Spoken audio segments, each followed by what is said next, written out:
ഇന്ദ്രപ്രസ്ഥത്തിലെ പൃഥ്വിയുടെ വൈഫല്ലേ? അതെ. എന്താ ഷിത, എന്തോ ഒരു കാര്യമുണ്ടല്ലോ.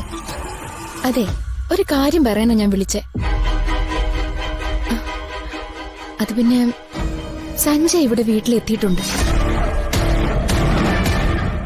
പൂർണിമേച്ചിയുടെ ബർത്ത്ഡേ ആഘോഷിക്കാനുള്ള വരവാ. സഞ്ജയ് ഇപ്പോ താരയുടെ സ്റ്റാഫല്ലേ? നിങ്ങൾക്കിടയിലുള്ള പ്രശ്നങ്ങളൊക്കെ എനിക്കറിയാം. പിന്നെ ഒന്ന് അറിയിക്കണമെന്ന് തോന്നി. അതാ ഞാൻ വിളിച്ചേ. താങ്ക് യു, ഞാൻ വേണ്ടത് ചെയ്തോളാം. അഷിത എന്നെ വിളിച്ചത് തൽക്കാലം അവിടെ ആരും അറിയണ്ട. അത് അഷിതയ്ക്ക് നല്ലതല്ല.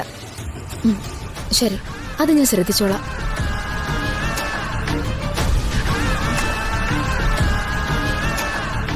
ഇതാരും എന്നോട് ഇത് പറയാതിരുന്നത്? അയ്യോ, സത്യം പറയാൻ ഞങ്ങൾ ഇതൊക്കെ മറന്നിരിക്കുകയായിരുന്നു. പിന്നെ ദുർഗയും കിരണും കൂടാണ് ഇതെല്ലാം സെറ്റ് ചെയ്തത്. ഓ, അപ്പൊ ഇവര് തന്നെ ആയിരിക്കും ഇദ്ദേഹത്തിനെ വിളിച്ചു വരുത്തിയത്. അങ്ങനെയല്ല പൃഥ്വി, ധ്വനിമോൾ വിളിച്ചിട്ടാ സഞ്ജയ് വന്നത്. പൃഥ്വി പേടിക്കണ്ട, ഞാനിവിടെ പ്രശ്നം ഉണ്ടാക്കാൻ വന്നല്ല. എന്റെ മോളെ വിളിച്ചപ്പോ വരാതിരിക്കാൻ പറ്റില്ല. ഓ ഓ, സംസാരമൊക്കെ പിന്നെ ആദ്യം കേക്ക് മുറിക്ക്. പൃഥ്വി വരാൻ വേണ്ടി എത്ര നേരം വെയിറ്റ് ചെയ്തത്? നീ എന്റെ കൂടെ ഇല്ലാതെ എനിക്ക് ആഘോഷമല്ലെന്ന് നിനക്കറിയില്ലേ പൃഥ്വി? സോറി ചേച്ചി, ഞാൻ ഓർത്തിരുന്നത് ചേച്ചി വിഷയമാണെന്നായിരുന്നു. പക്ഷെ മറന്നുപോയി. ഓ, പിന്നെ ഓർത്തിരുന്ന് ബർത്ത്ഡേ ആഘോഷിക്കാൻ ഇവരെന്താ കൊച്ചുകുട്ടിയല്ലേ? അതൊന്നും സാരമില്ല. നിന്റെ മനസ്സിൽ എനിക്കുള്ള സ്ഥാനം എനിക്ക് നന്നായിട്ടറിയാം. അത് തെളിയിക്കാൻ ഇത്തരം ആഘോഷങ്ങളുടെയും ഫോർമാലിറ്റീസിന്റെ ഒന്നും ആവശ്യമില്ല. അതല്ല, എന്നാലും ചേച്ചി ഞാൻ മതി മതി. ഇനി കേക്ക് മുറിച്ചിട്ടാവാം ബാക്കി സംസാരമൊക്കെ. അതെ, അത് കഴിഞ്ഞ ഉടനെ തന്നെ ആവശ്യമില്ലാത്ത ചിലതിനേക്ക് എടുത്ത് ഇവിടുന്ന് പുറത്തു കളയാം. എടുത്ത് കൈ വെച്ചേക്കുന്നേ. ഇടോ, ഇത് പുതിയ സാരിയല്ലേ? തൽക്കാലം ഈ സാരി ചേച്ചിക്ക് ബർത്ത്ഡേ ഗിഫ്റ്റ് ആയിട്ട് കൊടുക്കും. ഇതോ? ഒന്നും പറ്റില്ല, ഇങ്ങെടുത്തേ. എടോ, ഇന്ന് ചേച്ചിയുടെ ബർത്ത്ഡേ ആണെന്നുള്ള കാര്യം ഞാൻ മറന്നുപോയി. എന്തെങ്കിലും ഗിഫ്റ്റ് കൊടുത്തില്ലെങ്കിൽ അത് മോശമല്ലേ അശി? എന്ന് കരുതി എന്റെ ഈ സാരി കിട്ടിയോളോ? എടോ, തനിക്ക് ഞാൻ പുതിയൊരു സാരി വാങ്ങി തരാം. പുതിയ സാരി ചേച്ചിക്ക് വാങ്ങി കൊടുത്താൽ മതി. ഇത് ഞാൻ തരില്ല. ഞാൻ ഒരുപാട് ഇഷ്ടപ്പെട്ട് വാങ്ങിച്ച സാരിയാ. അശി, ഞാൻ പറയുന്നത് താനൊന്ന് മനസ്സിലാക്ക്. ഇല്ല പൃഥ്വി, ഞാൻ ഇത് സമ്മതിക്കില്ല. അല്ലെങ്കിൽ തന്നെ ബർത്ത്ഡേ ദിവസം ഗിഫ്റ്റ് കൊടുത്തില്ലെങ്കിൽ എന്താ? ചേച്ചി കൊച്ചു കുട്ടിയൊന്നും അല്ലല്ലോ. ഇത്രയും പ്രായമായ ഒരാൾക്ക് ബർത്ത്ഡേ കേക്ക് മുറിക്കേണ്ട ആവശ്യം പോലും ഇല്ല. അശി, തർക്കിക്കാൻ സമയമില്ല. എന്നെ ഈ ക്രൈസിസ് നിന്ന് രക്ഷിക്കേണ്ടത് നിന്റെയും കൂടെ കടമയാണ്. ഈ സാരി ചേച്ചിക്ക് കൊടുക്കാൻ സമ്മതിച്ച എന്നെക്കാൾ നല്ല 3 സാരി ഞാൻ നിനക്ക് നാളെ തന്നെ വാങ്ങിത്തരാം. എന്താ പോരെ? എടോ, എന്താ അശി, പ്ലീസ്. ഇന്ന് ചേച്ചിക്ക് ഗിഫ്റ്റ് കൊടുക്കാൻ പറ്റിയില്ലെങ്കിൽ അതിന്റെ വിഷമം ഈ വർഷം മൊത്തം ഉണ്ടാവും. ശരി, ഞാനിത് തരാം. ഓ, പക്ഷെ ഇതിലും നല്ല 3 സാരി എനിക്ക് നാളെ തന്നെ വാങ്ങി തരണം. ഏറ്റു. നാളെ തന്നെ നമുക്ക് പോയി വാങ്ങാം. എന്താ പോരെ? മതി.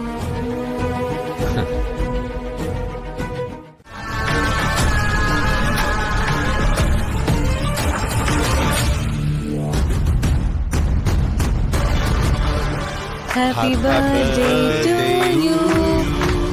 Happy birthday, happy birthday, happy birthday to U.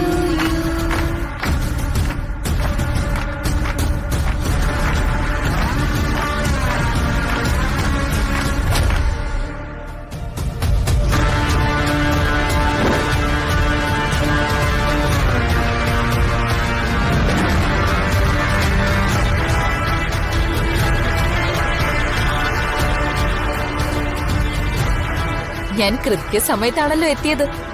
ഇവിടേക്ക് നിന്നെ ആരും ക്ഷണിച്ചില്ലല്ലോ. പിന്നെ എന്തിനാ ഇപ്പൊ ഇങ്ങോട്ട് കയറി വന്നത്? ദ ഗ്രേറ്റ് പൂർണിമയുടെ ബർത്ത്ഡേ ആഘോഷം നടക്കുമ്പോ ഇവിടെ കയറി വരാൻ ആരെങ്കിലും ക്ഷണിക്കേണ്ട കാര്യമുണ്ടോ? ഇതൊക്കെ നമ്മൾ അറിഞ്ഞങ്ങ് ചെയ്യേണ്ടതല്ലേ?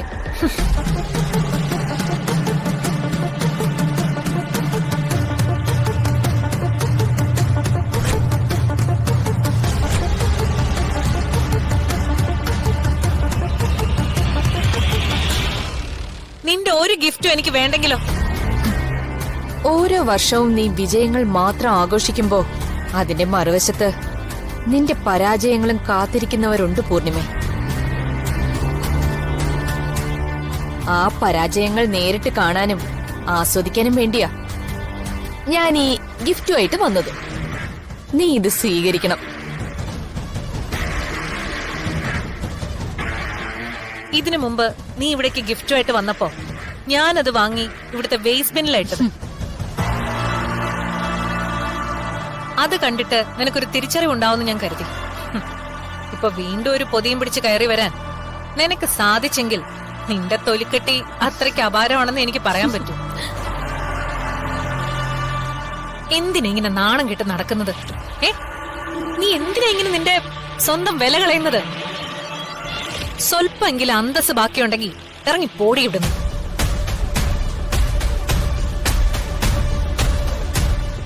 ഞാൻ പോവാം. പക്ഷേ എന്റെ ഒപ്പം ഞാൻ സഞ്ജയെയും കൊണ്ടുപോകും. അതോടെ നിന്റെ കുഞ്ഞ് വിഷമിക്കുകയും ചെയ്യും.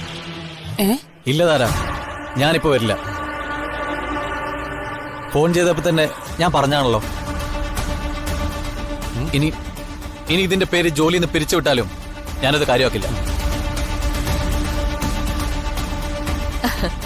ഞാൻ സഞ്ജയെ ജോലിയിൽ നിന്ന് പിരിച്ചുവിടാനാണ് സഞ്ജയ് ഏറ്റവും കൂടുതൽ ആഗ്രഹിക്കുന്നതെന്ന് എനിക്ക് നന്നായിട്ട് അറിയാലോ.